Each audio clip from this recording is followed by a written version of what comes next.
قدم دنیا کے تمام ولیوں کے گردن پر ہے جی اور وہیں تک محدود نہیں ہے، قیامت تک جتنے ولی ہوں گے سب کے گردن پر ہے۔ بے شک جی جی آپ جامع مسجد میں یہ منبر سے اعلان فرما رہے تھے، اسی میں ایک شخص بیٹھا ہوا تھا، اس نے کہا کہ جس کے گردن پر آپ کا قدم ہوگا میرے گردن پر نہیں ہو سکتا ہے۔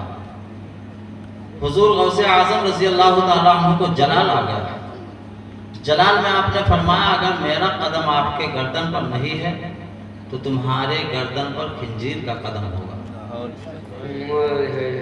وہ بھی پائے کے ولی تھے، اللہ رب العزت نے ان کو ولایت سے نوازا تھا۔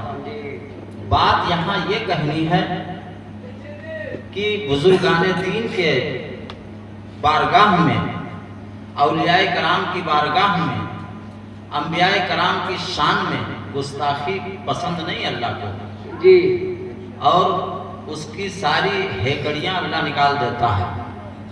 انہوں نے کہا جس کے گردن پر ہوگا میرے گردن پر نہیں ہو سکتا ہے۔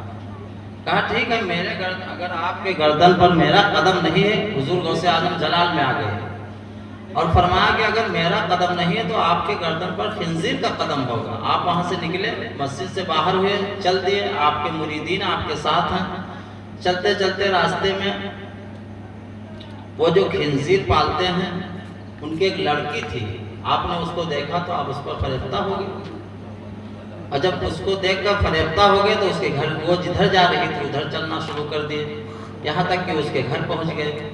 اور اس کے گھر جانے کے بعد اپنا جو آپ کے دل میں ارادہ تھا وہ آپ نے ظاہر کیا اور اس کے والد سے بتایا۔ تو اس نے کہا کہ میری ایک شرط ہے۔ کہا وہ شرط بتائیے۔ کہا کہ ہمارے یہاں اگر آپ ہماری لڑکی سے شادی کرنا چاہ رہے ہیں تو ہمارا جو دھندا ہے، جو کام ہے، جو کاروبار ہے، وہ خنزیر کا کام ہوتا ہے، اس کو آپ کو چرانا پڑے گا۔ کہا ٹھیک ہے، منظور ہے، آپ دیکھیے، نگاہ ولی کی بات دیکھیے، غوث اعظم فرما رہے ہیں، وہ سامنے بالکل منظر آ رہا ہے، آپ نے منظور کر لیا اور خنزیر چرانا شروع کر دیا۔ آپ کے جو مریدین تھے سب بھاگ گئے، یعنی اتنا گندا کام، آپ ولی ہیں، نکل گئے سب۔ ایک دن روزانہ ایسے چراتے رہے، ایک دن ایسا ہوا کہ ندی کے پار گئے اور وہیں پر ایک خنزیر نے بچہ دیا، اور جب وہاں سے ادھر سے واپس ہوئے تو جب ندی میں پہنچے تو سارے جانور نکل گئے، لیکن وہ بچہ کیسے نکلے؟ تو اس بچے کو آپ نے کندھے پر رکھا، اور جیسے رکھا تیسے آپ کے دل میں خیال آ گیا کہ غوث اعظم نے کہا تھا کہ جاؤ، میرا قدم اگر تمہارے گردن پر نہیں ہے تو خنزیر کا قدم ہوگا۔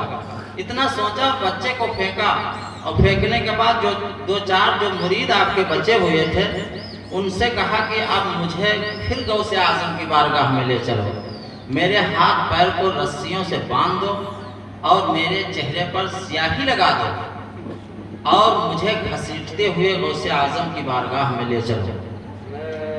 جو مرید ان کے بچے ہوئے تھے وہ ان کو پکڑے اور ان کو باندھے، ان کے چہرے پر سیاہی لگائی اور حضور غوث اعظم کی بارگاہ میں لائے۔ حضور غوث اعظم رضی اللہ تعالیٰ عنہ نے دیکھا دور ہی سے تو مسکرانے لگے۔ جب آپ کی بارگاہ میں وہ پہنچے تو آپ کے قدموں پر گر گئے اور عرض کرنے لگے، یا حضور، آپ نے جو کہا تھا وہ سچ ہوا، اب مجھے پھر سے کلمہ پڑھا دیجئے، مسلمان کر دیجئے۔ حضرت غوث اعظم رضی اللہ تعالیٰ عنہ نے پھر سے کلمہ پڑھایا، مسلمان کیا، اور ان کی ولایت بھی چھین لی گئی تھی۔ حضور غوث اعظم نے اللہ سے دعا فرمائی اور پھر سے ولایت ان کو عطا کی گئی۔ یہ ہے مراتب۔ اس لیے ہم مسلمانوں کو چاہیے کہ انبیاء کرام کی شان میں گستاخیاں نہ کریں، اولیاء کرام کی شان میں گستاخیاں نہ کریں۔ یہ گستاخی کا نتیجہ ہے کہ ولایت بھی چھینی جا رہی ہے اور خنزیر کا قدم بھی ان کے اوپر پڑ رہا ہے۔ لیکن آج کچھ مسلمان بھی ایسے ہیں جو رسول اللہ کی شان میں گستاخیاں کرتے ہیں۔ قسم خدا کی مسلمانوں، ان کا چہرہ بدل جائے گا۔ قبر میں ان کا چہرہ بدل جائے گا اور رسول اللہ صلی اللہ علیہ وسلم کے سامنے وہ چہرہ نہیں کر پائیں گے.